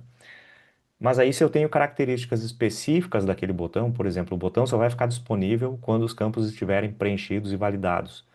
Aí eu já vou começar a pensar assim, tá, eu estou falando de validação em nível de cliente ou validação em nível de servidor, né? Tem validações que vão ser um script que vai rodar no front-end da minha página de login, que vai verificar de acordo com os eventos do DOM, né, que vão disparar a execução de um script, vão verificar ali algumas regras de validação dos campos, etc. Eu nem preciso enviar nada, ou seja, o botão de envio está fora de cogitação. Agora, se essa validação não está funcionando, eu não preciso nem me preocupar essa validação da liberação do botão. Se ela não está funcionando, eu não preciso me preocupar com infra, por exemplo. Esse é um caso clássico de erro eu diria erro de produto mesmo, erro de implementação daquele script que deveria validar os campos antes de liberar o botão para envio.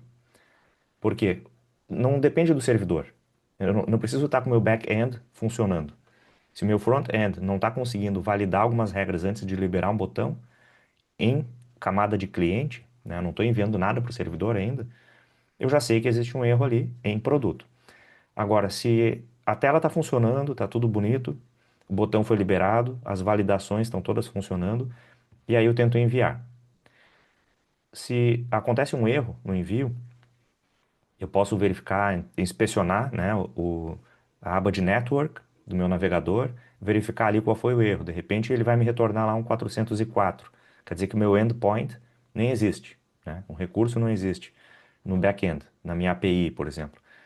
Ou eu vou verificar um outro erro um erro de autenticação, por exemplo. Pode ser um erro no servidor também. E aí eu vou ter que começar a me preocupar assim, ó. Bom, se é um erro no servidor, será que é erro de programação, erro de desenvolvimento daquele recurso, ou é um erro de disponibilidade do ambiente por conta de alguma falha na infra, né? O meu servidor está fora do ar, por exemplo.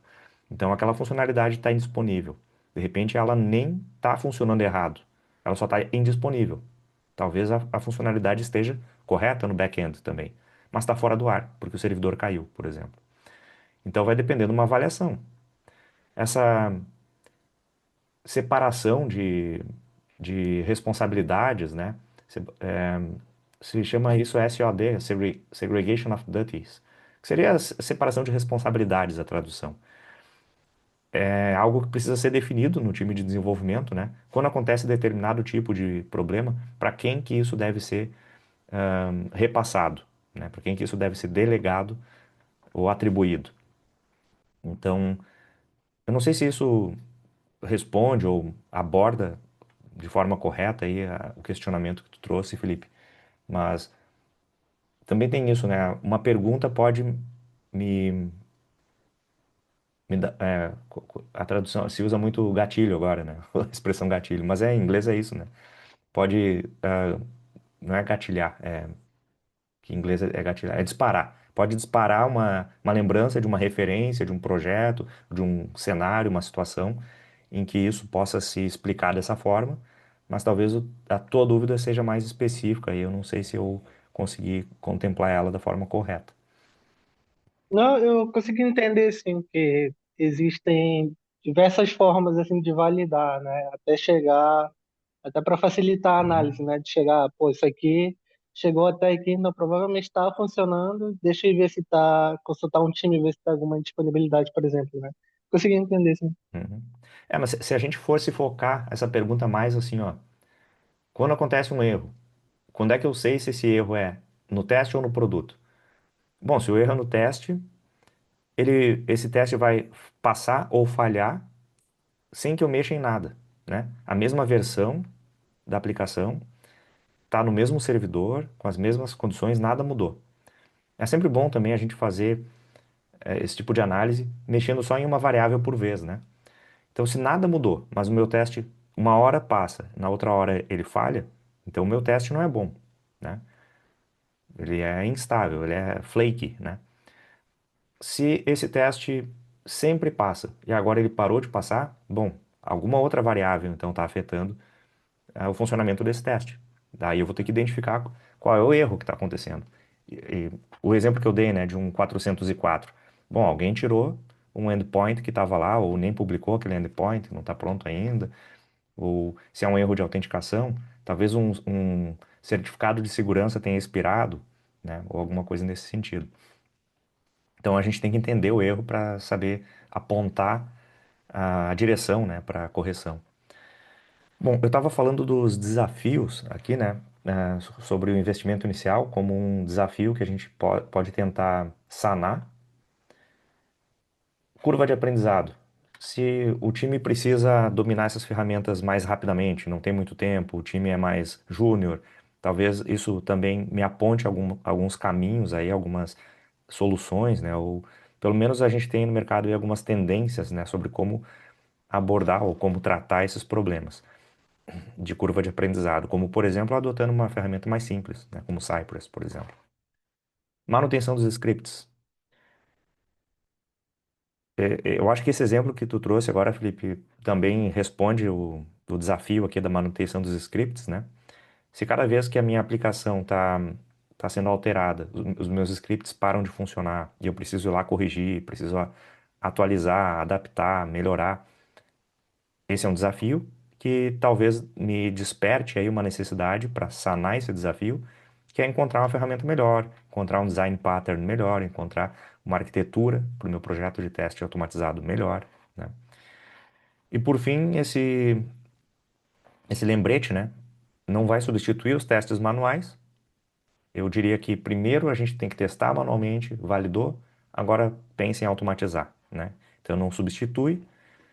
E a principal vantagem é a potencialização que nós temos aí do processo de QA, porque aí a gente vai conseguir focar em uma cobertura maior com testes exploratórios ou outros tipos de testes, né, não funcionais também, e conseguir pensar mais em processo, enfim. Bom, as boas práticas que eu quero destacar aqui para encerrar esse capítulo, né?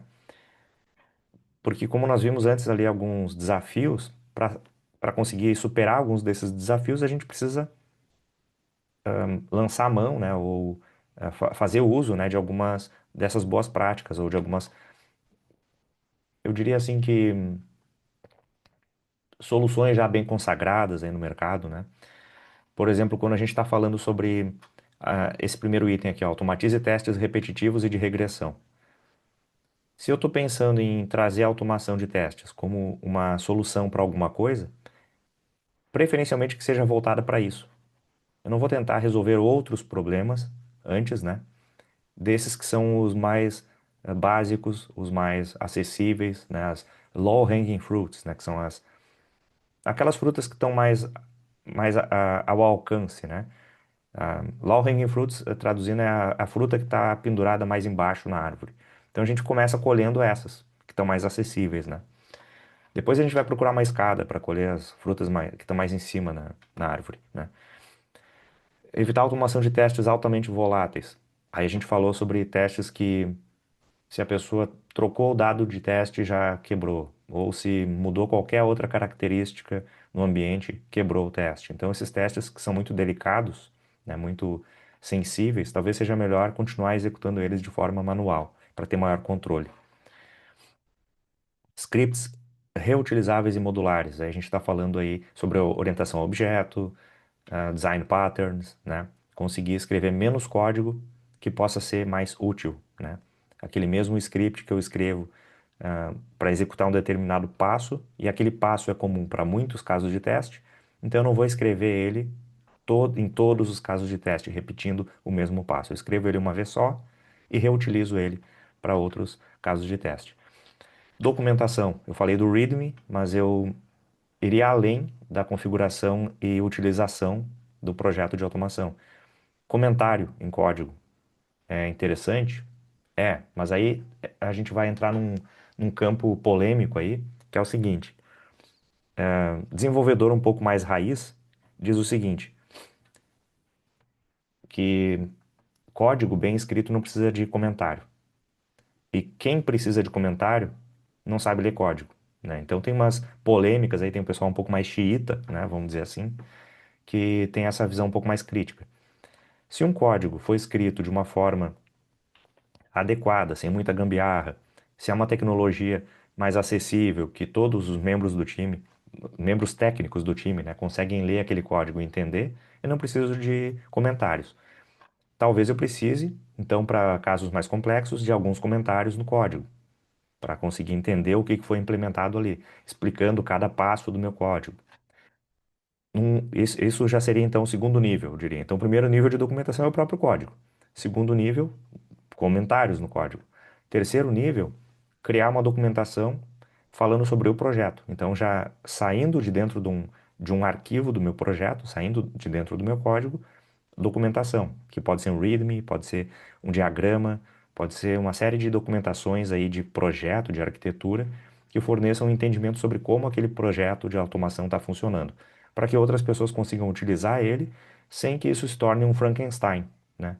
Porque se, se o time está alinhado, consegue ir aumentando esse projeto, aumentando o tamanho dele, né, o volume de código, a quantidade a quantidade de recursos ali envolvidos no projeto, sem que isso perca o controle.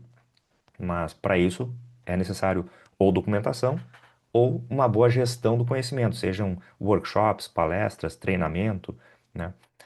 Mas eu entraria nesse item aqui de bem documentados, entraria no assunto de gestão do conhecimento de uma forma mais ampla, né? Revisar e otimizar os scripts regularmente.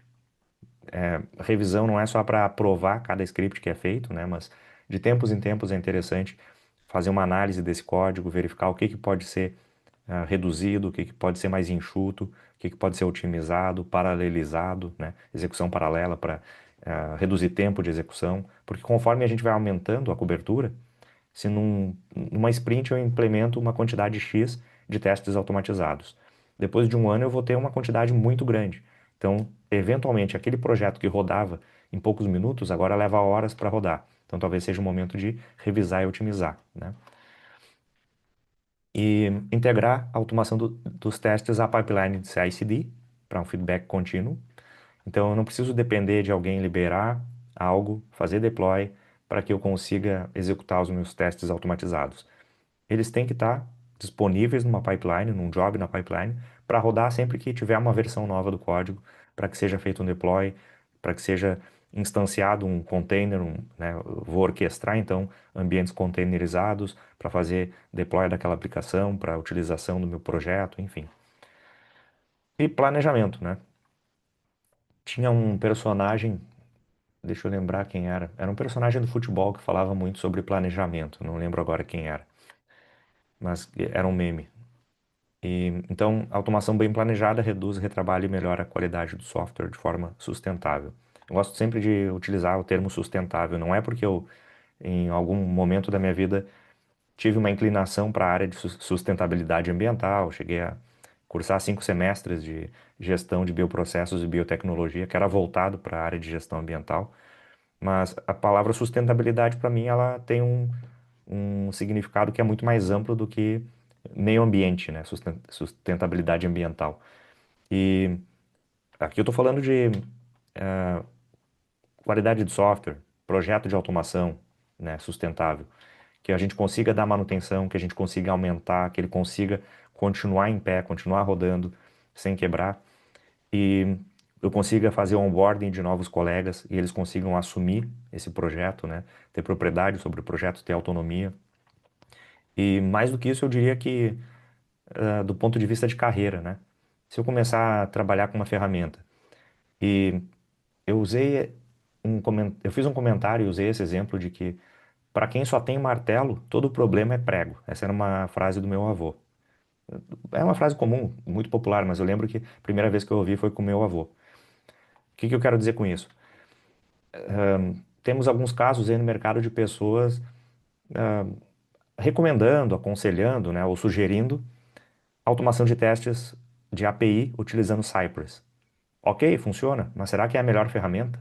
Talvez essa pessoa sugira isso porque só sabe usar Cypress, né? Só sabe usar aquela ferramenta, só tem um martelo, então mesmo quando tem um parafuso, a pessoa vai martelar aquele parafuso, ao invés de procurar a ferramenta correta, né?